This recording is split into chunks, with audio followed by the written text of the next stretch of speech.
You can option up to $170,000. Yeah.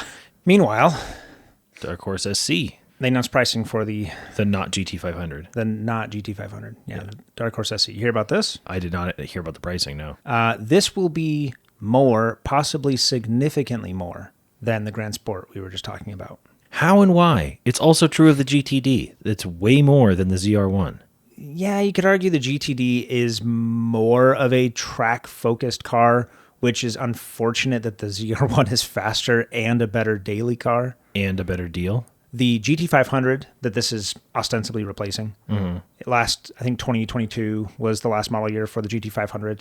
You know what the base MSRP was? It was $81,000 for the GT500. And this is going to be more than 100? This is going to start at 105. That's insane. Yeah, it's like 103,400, but with destination and everything, it's going to be over 105,000. The GT500 was a trim you would regularly see 15 Yeah. years ago.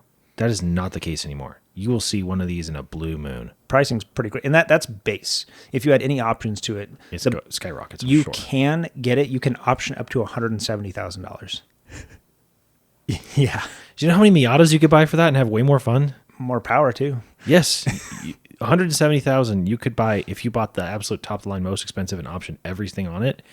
You could buy 4 Miatas and pay the tax on all 4 of them for that. Yeah, this is supposed to come in around. I think of everything in Miata terms, by Yeah. the way. If that wasn't clear, that's his unit of measurement. yeah. For length, for horsepower, for price. Yeah, how far away is it? It's not in miles. It's in hundreds of Miatas. Yeah, over 800 horsepower is the current estimate, but boy, that is a hard pill to swallow. Starting price of $105,000. And you know what? It would get crushed by that Grand Sport X.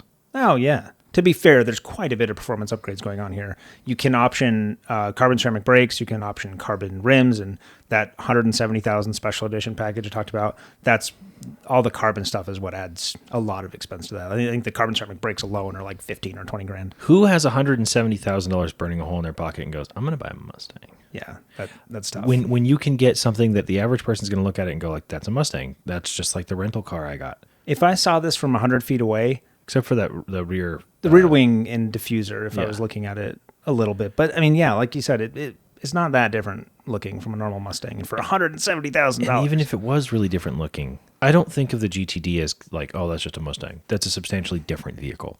No, yeah. But I look at this and I go, well, that's Mustang. It's got some pretty bits to it, and it's got some power, and it's got some performance stuff. Great. It's a Mustang. That's tough. It's not the best deal. Now, compared to the GTD, GTD starts at $325,000. So I guess you can get 2 of those for that, fully optioned. Maybe 3 if you get the base models. The GTD, when I saw the pricing, I was like, oh, it's a joke.